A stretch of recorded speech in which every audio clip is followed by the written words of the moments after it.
সত্যি এখনো শান্তিপুর অধিপতি রাজা অজয় রাজকে কোনো পরাস্ত করতে পারে। তাই যদি হয়ে থাকে মন্ত্রী, আজ হতে প্রতিজ্ঞা আমার, অজয় রাজাকে পরাজিত না করা পর্যন্ত ক্ষান্ত হব না আমি। দাও দাও দাও, বাঁচাও ফেরি উড়াও নিশান, দুনিয়া সংসার সৈরকম তাদের অংশে সঞ্চরণ সামনে শিউরাও ঠাক মনসী নাও পড়ো।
মহারাজ যুদ্ধে গিয়ে যদি আপনার আমার ভক্তদের পত্রিক মাতাটাকে হারিয়ে ফেলি তাহলে তো আর আনন্দ ফুর্তি চলবে না। আনন্দ ফুর্তি কি বলতে চাও তুমি? আমি বলছিলাম কি যুদ্ধ যাত্রায় পূর্বে কিছু আনন্দ ফুর্তি করে গেলে ভালো হতো না? শাস্ত্রে বলে ফলন যত নিত্য গীতং সুন্দরী নারী দর্শয়ং দর্শয়ং শুভায়াতি।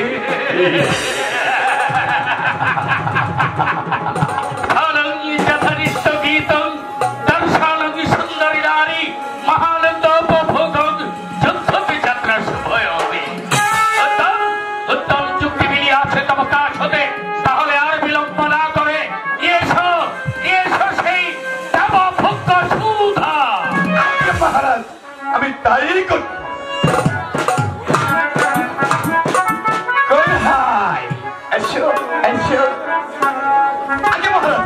এই তো আমি নিয়ে এসো।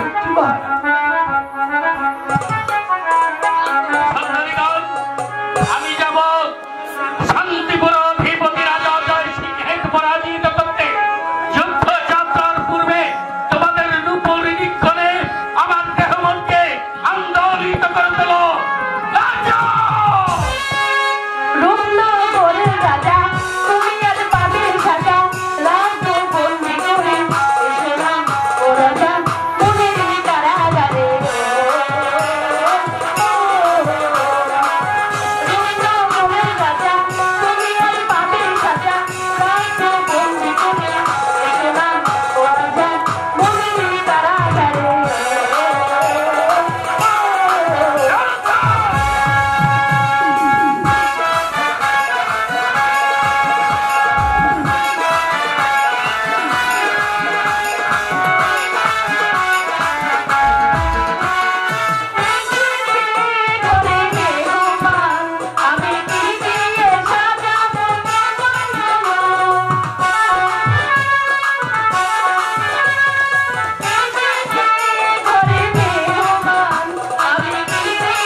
মহারাজ হ্যাঁ। শাস্ত্রে কি বলে আপনি জানেন? কি বলেন? শাস্ত্রে বলে ক্ষুধার্তকে অন্নদান, তৃষ্ণার্তকে জল দান, এত মহা পুণ্যের কাজ মহারাজ। তাই এখন আমি কি করতে পারি? আগে মহারাজ আমি বলছিলাম কি, এ বেচারা গরিব মানুষ, এ বেচারাকে কিছু দান করে দেন মহারাজ।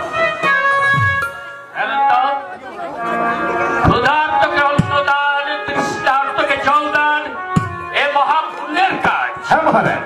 তাছাড়া আমি যেমন শান্তিপুর অধিপতি অজয় রাজাকে পরাজিত করতে, হ্যাঁ মহারাজ।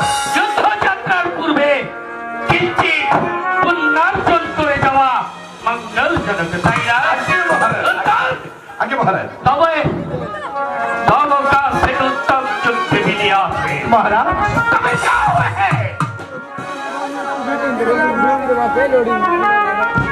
হাওড়া নদীর তীরে অবস্থিত যে সুন্দর বনটি আছে, ওই বন আমি তোমাকে দান করে দিলাম। মহারাজ জয়। ওখান থেকে কাঠ কেটে বাজারে বিক্রি করে তুমি তোমার জীবিকা নির্বাহ করো।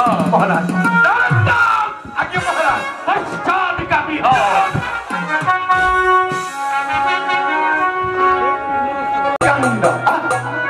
এক কথাই বাইজিদের নাচ গান দেখে গলার হার পুরস্কার, আর বেচারা গরিব মানুষ আরে বেচারাকে দিল চন্দন বন। বাবাজি তুমি কোনো চিন্তা করো না বাবাজি, তুমি চলে এসো, তোমাকে আমি চন্দন বনের পথ দেখিয়ে দেব, দেখিয়ে দেব। চলে রঞ্জিত রাজার দয়াল হলো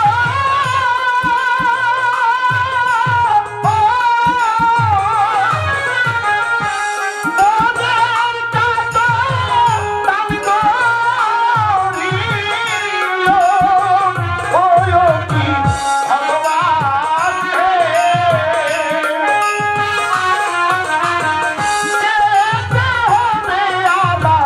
ওই কি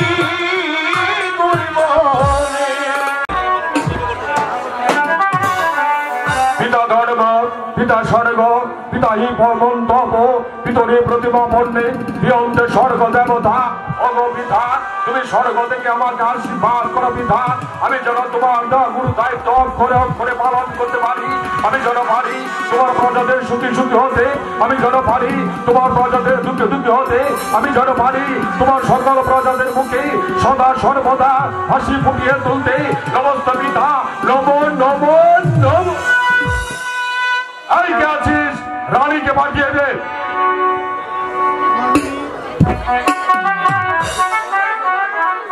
আদেশ করুন মহারাজ। রানী দাসীদেরকে জিজ্ঞাসা করে দেখো তো হয়েছে কি পুজোর আয়োজন। এই কে আছিস? দাসীদেরকে পাঠিয়ে দে।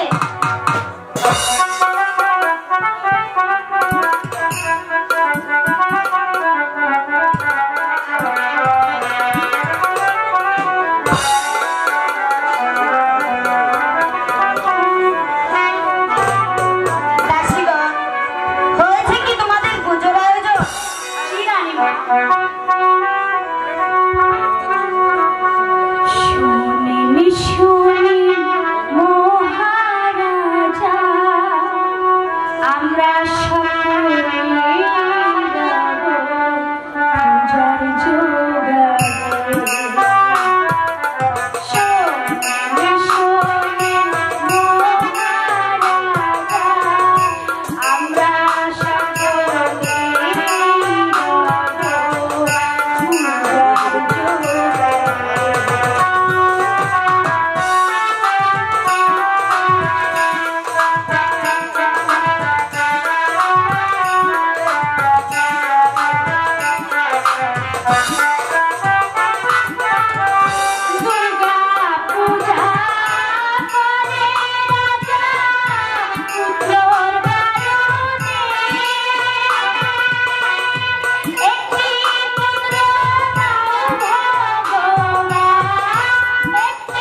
সিংহের জয়। মহারাজ সর্বনাশ হয়ে গেছে, মহারাজ সর্বনাশ হয়ে গেছে। কি হয়েছে সেনাপতি? রঞ্জিত দাদা সৈন্যরা আমাদের ঘেরাও করেছে মহারাজ। রাজা সুরজিৎ সিংহের এত বড় সাহস, অতর্কিত ভাবে আমার প্রাসাদ আক্রমণ করেছে। যাও সেনাপতি, এই মুহূর্তে ছুটে যাও সেনাগারে, তারপর বাজাও ডঙ্কার, উড়ান নিশান, সাদা সৈন্যবাহিনী ঝাঁপিয়ে পড়ো রণজিৎ রাজার সৈন্যদের উপর। তারপর একটি একটি করে জমালয়ে পাঠিয়ে যুদ্ধে বিজয়ী হয়ে বিজয়ী পতাকা উড়িয়ে রাজের দরবারে বিরাজ। মহারাজ, আমি এই মুহূর্তে চলে যাচ্ছি সেনাগারে। সেখান থেকে সেনাদেরকে নিয়ে এই রঞ্জিত রাজার বিরুদ্ধে যুদ্ধ করে তাদেরকে হত্যা করে হত্যার সম্পর্কে আমি হাজির হব। রানী, এই মুহূর্তে বসে থাকতে চলবে না, শুধু সেনাপতির উপর নির্ভর করে চলবে না। আমি নিজেও যাবো ওই রণক্ষেত্রে, তারপর যেমন করে হোক যেভাবে হোক ওই রণজিৎ রাজাকে পরাস্ত করে বুঝিয়ে দেব অজয় রাজ দুর্বল নয়, কাপুরুষ নয়।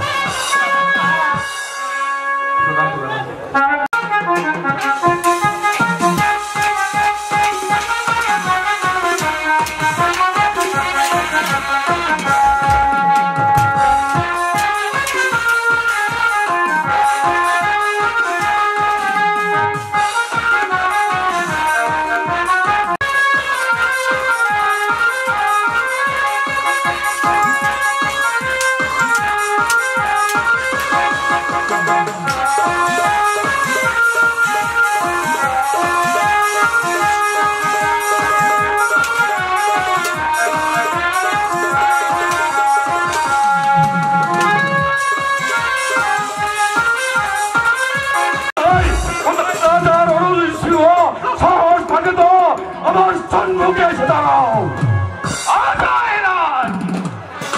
অত দূরে কি দেখাচ্ছ? যে দেখো তোমার সব পেছনে দাঁড়িয়ে।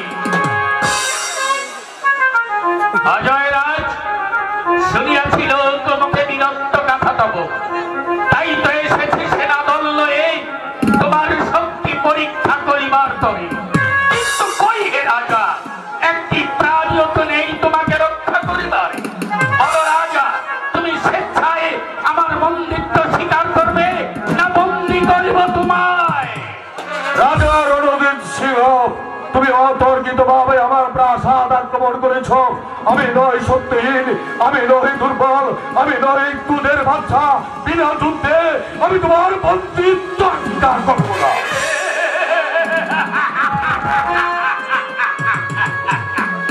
রাজা ধীরাজের আলোচনা রণজিৎ সিংহের সঙ্গে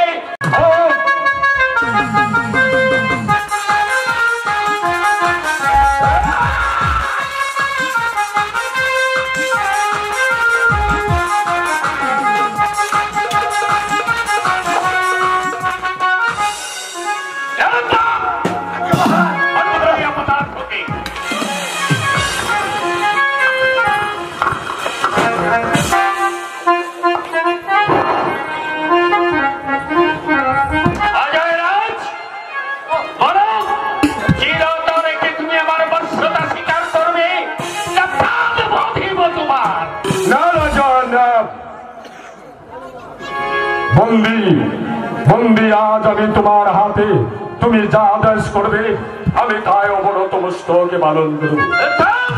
আজ্ঞা মহারাজ। ওর হস্তের বন্ধন খুলে দেয়া হোক।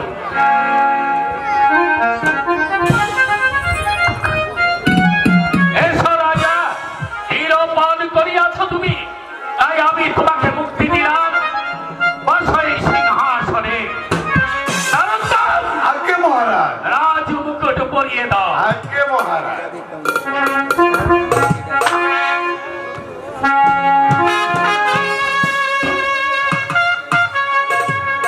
এবার সবাই আমার সাথে সমবেত কণ্ঠে বলো, জয় রাজা অজয় সিংহের জয়। জয় রাজা অজয় সিংহের জয়। রাজা অজয় সিংহের জয়।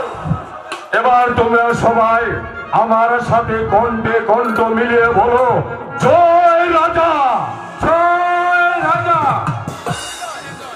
জয় রাজা, জয় রাজা, জয় রাজা, জয় রাজা।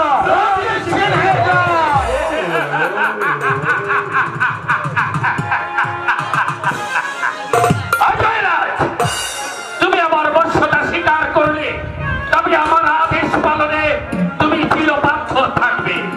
আর প্রথম শেষে সামান্য কৌশ আমার দরবারে পাঠিয়ে দেবে।